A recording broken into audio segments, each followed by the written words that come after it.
finalmente, Catherine? Bueno, había expectativa de que la tercera fuera la vencida y efectivamente fue. Tercera oportunidad para elegir al fiscal nacional, que el día de ayer se consiguió, fue por una mayoría bastante holgada, claro. Ángel Valencia, 40 votos a favor, obtuvo ayer el abogado y así el Senado ha ratificado que él va a ser el próximo fiscal nacional. El gobierno valoró el amplio respaldo, aunque en el oficialismo algunos reconocieron que aprobaron el nombramiento, decían con dolor, con resignación, por causas en las que el abogado defendió a personas investigadas o condenadas por abusos sexuales, por crímenes de lesa humanidad o corrupción. El ambiente estuvo bastante enrarecido al comienzo de la discusión por presentaciones que se hicieron de documentos que no se habían presentado hasta ese momento, en particular una defensa que él hizo del exintendente Felipe Guevara, en donde él, de hecho, se hizo una excepción y se permitió que volviera a ingresar Ángel Valencia a la discusión de los senadores para aclarar cuál era la situación. Se le acusó de que estaba mintiendo. Claro, porque decía que en estos documentos decía que él había estado presente en esa audiencia con Felipe Guevara y él dice que no estaba presente y que había otra audiencia en la que sí él estuvo presente, pero no el exintendente. Bueno, fue un poco extraña la dinámica de la sesión, pero finalmente obtuvo los votos y será el próximo fiscal nacional. Vamos a revisar todo lo que sucedió porque estuvo ahí presente María José de la Barra, que ya está en contacto con nosotros. Hola María José, buenos días. ¿Cómo están? Muy buenos días. Por más de 9 horas el Senado estuvo 100% enfocado en lo que fue la tercera jornada de designación de fiscal nacional. Todo comenzó con la exposición de la ministra del Interior, Carolina Toá, quien, acompañada del ministro subrogante de Justicia, Jaime Gajardo, explicó que el Ejecutivo había elegido a Ángel Valencia porque por varias razones. Primero, porque conoce la interna del Ministerio Público, trabajó como fiscal adjunto del Ministerio Público, también porque ha ejercido docencia en distintas casas de estudio, ha capacitado a fiscales en otros países y puede evaluar con ojo externo y crítico los problemas de la institución. Luego fue el mismo Valencia quien presentó su propuesta para el Ministerio Público. Dijo que se debe repensar la institución, se requiere una reestructuración de los equipos y esta reestructuración debe ser realizada en varios aspectos, en una reestructuración que implique sentido de urgencia, perspectiva ciudadana, de servicio público, entre otros puntos. Hizo énfasis, podríamos decir, en 11 ejes más o menos, e hizo una exposición sobre los compromisos para los primeros 90 días. ¿Cuáles son estos compromisos? Incorporar al circuito intersectorial de femicidios, crear la unidad especializada en violencia de género, reorganizar las unidades especializadas de la Fiscalía Nacional, también una revisión integral de lo que es el sistema de análisis criminal y focos investigativos. Dijo que en esto que se conoce como SACFI hay una serie de problemas que podríamos decir son estructurales y requieren también que se hagan estas revisiones y también un fortalecimiento del Ministerio Público. Al inicio de la ronda de preguntas se le consultó por sus supuestas irregularidades en el pago de pensión de alimentos, se cuestionó varias de las causas de las que fue parte en el pasado, ustedes lo decían, defendiendo a personas que estuvieron vinculadas con abuso sexual, violación, delitos sexuales también de violencia de género. ¿Qué fue lo que sostuvo el abogado? Aseguró que un principio básico del derecho es que toda persona merece un debido proceso, el acceso a justicia y una defensa. El abogado es una persona distinta de aquella persona que se le defiende y el abogado no tiene necesariamente un compromiso con aquello que se le atribuye a su cliente. La persona que está defendiendo a una persona no necesariamente adhiere ni considera justa aquella situación que se le atribuye a su cliente. Puedo decir además que en toda mi experiencia como abogado defensor en delitos de naturaleza, solo una oportunidad una persona ha terminado en definitiva condenada. Luego de una extensa exposición de la ministra del Interior y también del mismo abogado, se inició la sesión de sala a las 18 horas y hubo más de 12 intervenciones. La primera fue la lectura del informe de la Comisión de Constitución, en la cual por unanimidad, 5-0, se consideraba que Ángel Valencia era idóneo y tenía las capacidades para poder ejercer el cargo de fiscal nacional. Los ojos en la votación estaban puestos en el oficialismo, porque al igual que en la primera votación de José Morales, eran estos los votos que no estaban garantizados. Una de las que había sido bastante crítica con Valencia, y lo fue también en las intervenciones que le realizó de hecho al mismo candidato, fue la senadora de la Federación Regionalista Verde Social, Alejandra Sepúlveda, quien afirmó que su voto fue muy difícil y lo realiza solo por confianza con el presidente de la República. Mi voto Ha sido muy difícil, pero sé también que tengo una responsabilidad como senadora de gobierno, como parte de las personas que invitaron a votar al país por el presidente, así que con dolor, pero con la responsabilidad que esto significa, voté a favor. También hubo abstenciones oficialistas. Esto fue de parte de los senadores del Partido Comunista, Daniel Núñez y Claudia Pascual, quien realizó una especie de vocería o explicación de por qué se realizan estas abstenciones. Fue el senador Daniel Núñez quien aseguró que esto se basa en el caso de Patricio Manzano, un estudiante que fue torturado en dictadura. Por este crimen fue procesado como cómplice el general director de Carabineros Bruno Villalobos, quien fue defendido por Valencia. ¿Qué fue lo que dijeron los parlamentarios del Partido Comunista? Que esto sería una especie de inhabilitante respecto de las características que ellos consideran debe tener un fiscal nacional. ¿Por qué? Por la impronta, por los valores que se defienden, entre otras cosas. Y este fue el principal motivo de su abstención. Estamos al debe, porque las crisis se solucionan cuando las instituciones funcionan. Y creo que aquí hemos tenido un problema en el cual somos nosotros también responsables como Senado. Escuchábamos también parte de las palabras del senador de la Democracia Cristiana, Francisco Buentumilla, quien fue bastante crítico. De hecho, él lo que hizo fue hacer una crítica generalizada al Senado. ¿Por qué? Porque dijo, no se puede buscar fiscales que sean ángeles, porque todos tienen algún motivo por el cual podrían ser criticados. En línea con eso también emplazó al Ejecutivo, dio a entender que es el mismo Senado el que debiese realizar una especie de análisis de lo que fue su comportamiento en esta votación o ratificación de fiscal nacional. Recordemos que el proceso se entrampó 3 veces y se entrampó directamente en el Senado porque no había el quórum necesario de los 33 votos para poder ratificar. ¿Qué pasó ayer? Finalmente este quórum se obtuvo. Con 40 votos a favor, 13 en contra y 6 abstenciones, se ratificó su nombramiento. La ministra del Interior, Carolina Toá, dijo que esto es una buena noticia para el país y, más que un motivo para celebrar, es una muestra ya de que tanto el Ejecutivo como los distintos poderes del Estado se deben poner a trabajar. Respecto a las críticas oficialistas que escuchamos, que decían voté con dolor por Ángel Valencia o definitivamente personas que se abstuvieron de votar o votaron en contra, la ministra dijo que esto da cuenta nuevamente de que fue una votación muy compleja. Se ha logrado una mayoría muy superior a la exigida, pero además la alianza de gobierno ha tenido un apoyo muy macizo a la propuesta del presidente. Incluso dentro de las 2 coaliciones que componen la alianza de gobierno primó los votos a favor respecto a los votos en contra. Y lo que a nosotros nos parece importante es que esas diferencias y esos matices no impidieron que saliéramos de esta sesión con un titular que encabece esta institución. Luego de eso fue el mismo Ángel Valencia quien salió al hall del Senado, realizó un balance de lo que fue su participación. Ustedes lo decían, hubo un problema bastante grande respecto de la defensa de Luis Felipe Guevara. ¿Por qué? Porque se le preguntó por sus distintos conflictos de interés o eventuales conflictos de interés que podía tener porque fue asesor de exparlamentarios de Renovación Nacional, por sus vínculos con algunos sectores políticos, entre otros temas. Él respondió que no conocía a Luis Felipe Guevara y que nunca había sido abogado del exintendente de la región metropolitana. Luego de eso, termina la sesión de la Comisión de Constitución. Ángel Valencia sube junto con la ministra del Interior, Carolina Toá, a visualizar lo que iba a ser la votación. Y en plena votación, la senadora Loreto Carvajal emplaza directamente, asegurando que Ángel Valencia había faltado a la verdad porque había un documento en el cual se confirmaba o se verificaba que Ángel Valencia sí había estado en la audiencia de sobreseguimiento de Luis Felipe Guevara y además había sido abogado de él. Se le pide a Ángel Valencia que baje nuevamente a la sesión de sala. Él ingresa, es algo que no había pasado antes, ingresa a la sesión de sala, luego empieza a explicar las razones por las cuales él no había faltado a la verdad. Él dijo, no he faltado a la verdad, no conozco a Luis Felipe Guevara, no he sido abogado de él, por ende ninguna información de la cual yo expuse o ninguna información que expuse fue mentira. También se le preguntó por las supuestas irregularidades en pensión de alimentos. De todo esto se le consultó a Ángel Valencia al final. Se le hizo una pregunta respecto de cuál es su evaluación del proceso, porque se ha acusado campaña sucia, se ha acusado varias cosas. Escuchemos cuál fue su respuesta. En un Estado democrático de derecho, la ciudadanía debe conocer todos los antecedentes relevantes de todos los candidatos que aspiran a un cargo como este. Eso es condición necesaria de un nombramiento adecuado.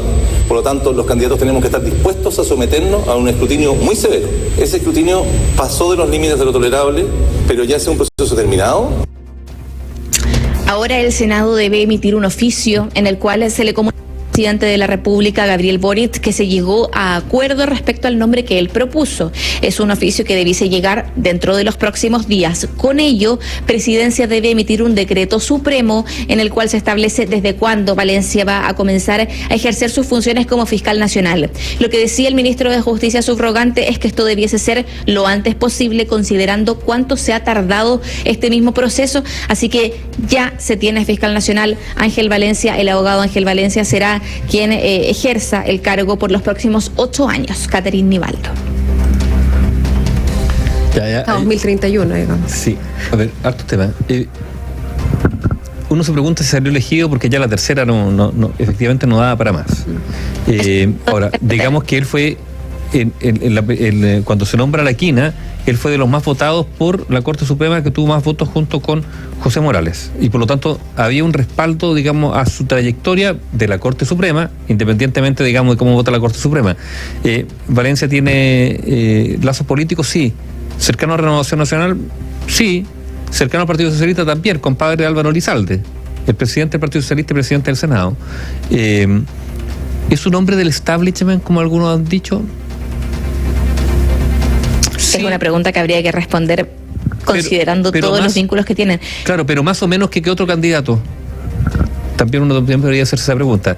Si hay un dato, ¿cuánto ayudó a que se decantara finalmente o que el Senado se inclinara por votar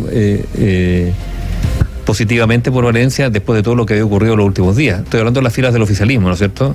El tema de los indultos, esta especie, no sé si de desplome, pero de complicaciones que entró el gobierno, la salida de la ministra de Justicia, todo eso quizás generó condiciones para que esto se viera con más urgencia, con la necesidad de votar por él. Sí o sí influyó. Sí. Influyó. De hecho, lo dijeron distintos senadores. Dijeron, el gobierno es un gobierno que está golpeado, es un gobierno que está sediado, por ende, no le queremos generar más complicaciones.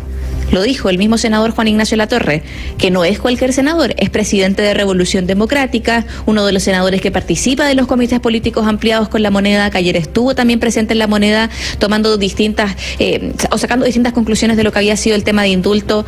Lo dijo muchísima gente del oficialismo. La misma senadora Alejandra Sepúlveda decía, voto a favor por mi responsabilidad como ser parlamentaria de gobierno. Ya, pero ¿cómo entra en ese análisis la abstención de los senadores comunistas? Ahí básicamente no hubo ninguna especie de reproche de parte de La Moneda de momento.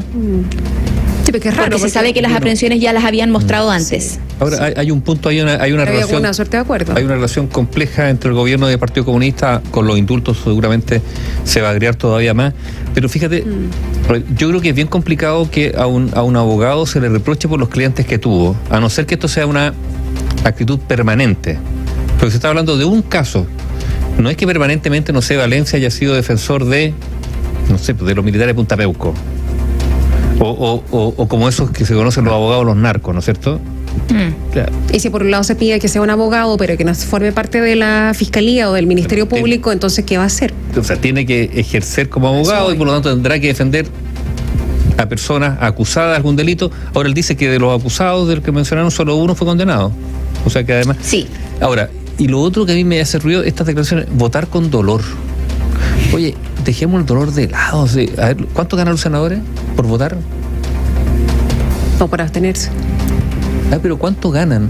Entonces, estas declaraciones, independientemente de que la haya dicho, pero más de una vez nos encontramos con parlamentarios que hacen una especie como de gárgara, voto con dolor. Ay, qué dolor. Pobre señor. Pero qué dolor. Es decir, la pega de ellos es votar en conciencia, ni con dolor ni con alegría, profesionalmente. Fueron elegidos para eso. Entonces, esta expresión es como una sensiblería que es rara, encuentro yo. Voto con dolor. Podría decir, mira, voto, no es el mejor candidato, pero lo hago por tales razones, pero la argumentación del dolor a mí me parece bien extemporánea. ¿Sabes por qué además? Porque los senadores y los parlamentarios en general tienen una gran responsabilidad, es cierto, pero al mismo tiempo también tienen grandes privilegios, grandísimos privilegios. Se los merecen probablemente para resguardarlos respecto a alguna vez se dice, no sé, tienen que ganar harto porque si no la corrupción, hay argumentos a favor y en contra. Pero yo creo que ese tipo de argumentación hace mal de personas con tantos privilegios frente a gente que sí lo pasa mal, po. Eso como un paréntesis que quería cerrar porque a veces en el mundo de lo público nos encontramos con una especie como de, no sé si son victimizaciones, ¿no? Pero argumentos que no tienen sentido. Respecto a este tema, Aníbaldo, Catherine, lo que dijo la ministra del Interior es que se hizo principal énfasis en las causas que había defendido Ángel Valencia en su pasado, en su labor como abogado privado.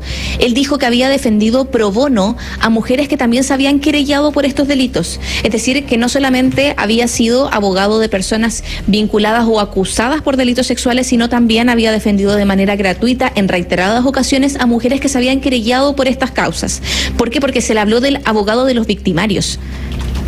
Incluso se deslizó esa hipótesis. Ahí la ministra del Interior hizo una defensa bastante férrea porque dice: un abogado eligió una causa bajo la lógica de la presunción de inocencia. Conversa con las personas, conversa en este caso con los involucrados, a veces con sus familias, y teniendo en cuenta eso decide tomar o no un caso. Y si la persona es culpable, se va a demostrar al final del proceso. Pero no es que un abogado decida defender de lleno o a priori a una persona que fue violador o una persona que fue un abusador o abusadora sexual. Esa fue la defensa que se realiza y él también dice, Ángel Valencia dice: encuentro injusto que se me hable de que yo soy abogado de los victimarios, porque yo he estado de los dos lados de la moneda. Y de hecho habló de María Antonieta de Francia, hizo una especie de clase, podríamos decir, de lo que son los principios del derecho, del debido proceso, del justo proceso, del acceso a la justicia. O sea, básicamente defendió mucho su labor como abogado y la labor que ejerce una persona que busca que se realicen los debidos procesos. Pero ¿cuál era el punto que relevaban los senadores oficialistas? Que uno elige qué causas tomar. Sí, pero a ver, los senadores están más preocupados de lo que ha sido Valencia o de lo que va a ser Valencia. De lo que ha sido. Bueno, porque el desafío que tiene el Ministerio Público, o sea, que tiene el Estado chileno frente al tema de la delincuencia y, yo insisto, del crimen organizado, es gigantesco. Y por eso la figura del fiscal nacional es clave. ¿Por qué? Porque tendrá que dar las orientaciones de cómo va a funcionar el Ministerio Público ante, casi podríamos decir, una encrucijada. En los próximos años Chile o el Estado chileno va a ver si es capaz o no de enfrentar de una manera distinta, con mejores resultados, la delincuencia común, pero también el crimen organizado. Ese debería ser el gran tema para definir la selección del nuevo fiscal nacional.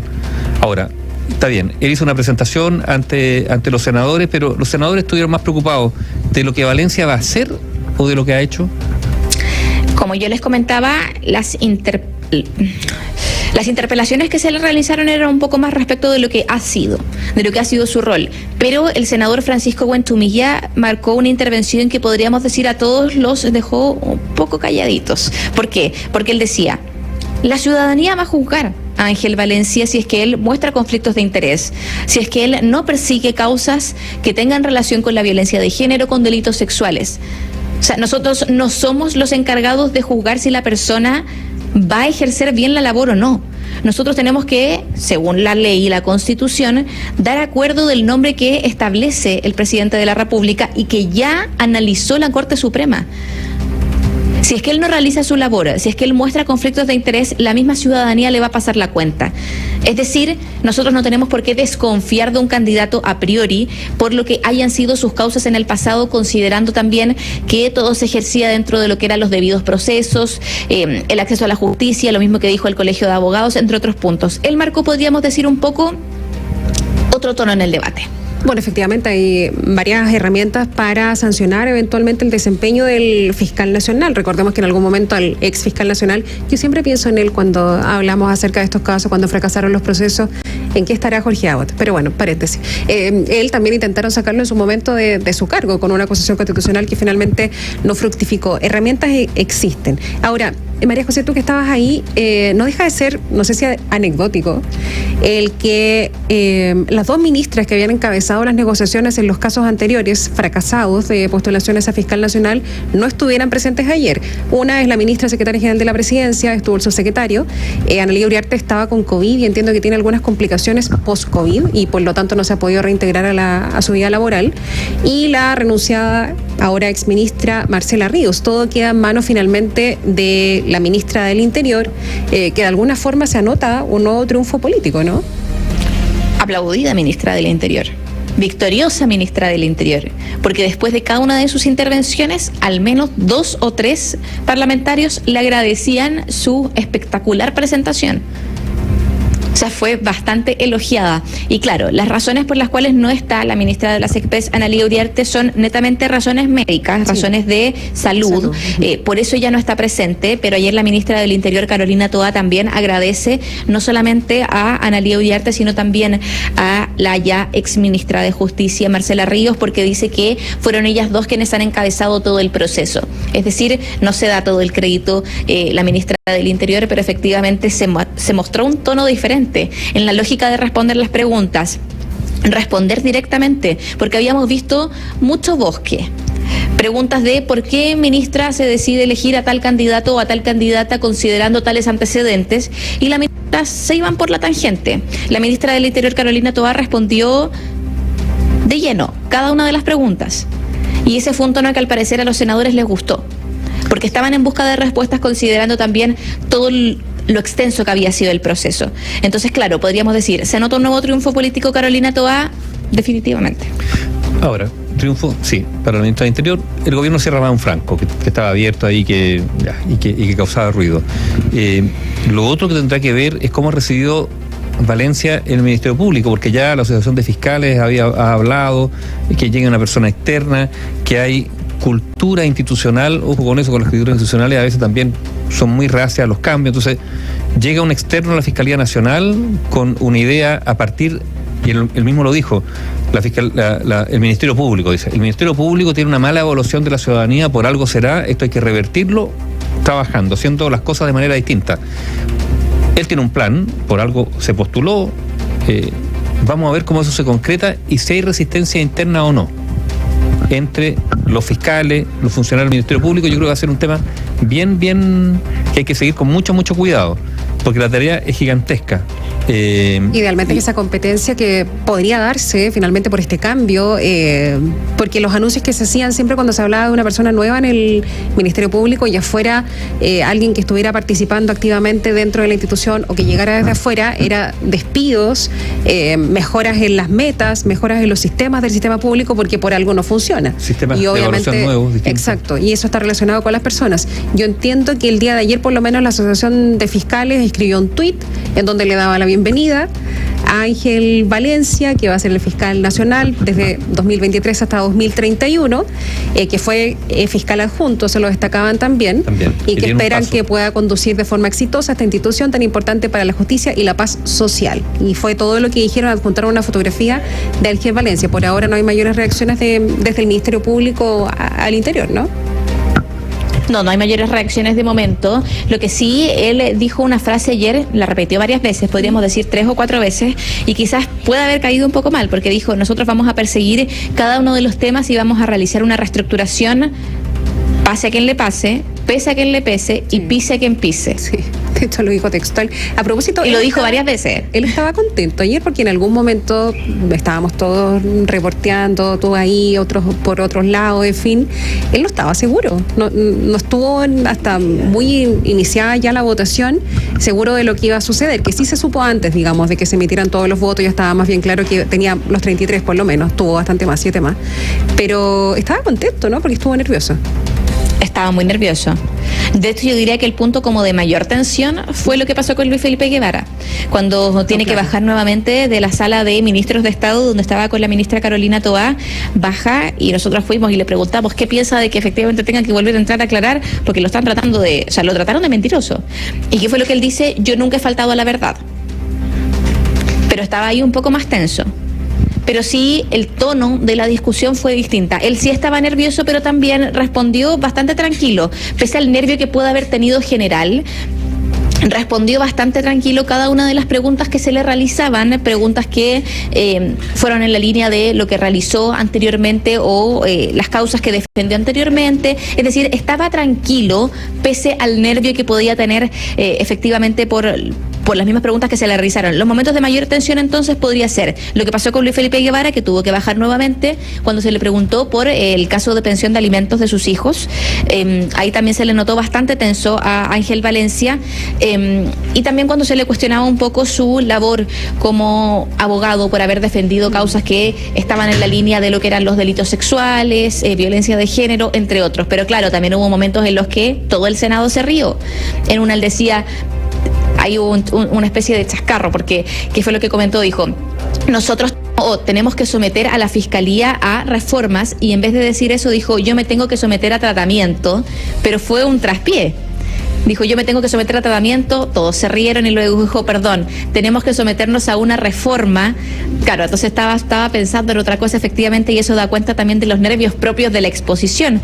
Pero fue un momento que también apaciguó un poco los nervios de la tensión, o la tensión, digo, de la sesión. Así que claro, fue una sesión distinta a las demás, más extensa, pero también podríamos decir un poco jugando a ganador, porque ya sabían que tenían un poco los votos más ganados. ¿Cuándo va a asumir? Eso está claro, ¿no? No, ahora tiene que entregar el decreto o el oficio el Senado, en el cual se le comunica al presidente que se llegó a acuerdo, y de ahí es Presidencia la que tiene que emitir el decreto supremo estableciendo la fecha concreta en la cual Ángel Valencia comienza a ejercer sus funciones. Hay que ver ahí efectivamente cuándo comienza a hacer esto. El ministro de Justicia subrogante, Jaime Gajardo, decía que va a ser lo antes posible, considerando lo extenso del proceso, todos los rechazos, etcétera. Hay que ver efectivamente cuándo se decide que Ángel Valencia decida asumir, pero va a ser lo antes posible considerando también todo esto. Pero todo depende de cuando le llegue el oficio a Presidencia, y cuando Presidencia ya también en coordinación con el Ministerio Público decide realizar el traspaso de las funciones al ya electo fiscal nacional. Gracias, María José. Que estén muy bien. Muy buenos días.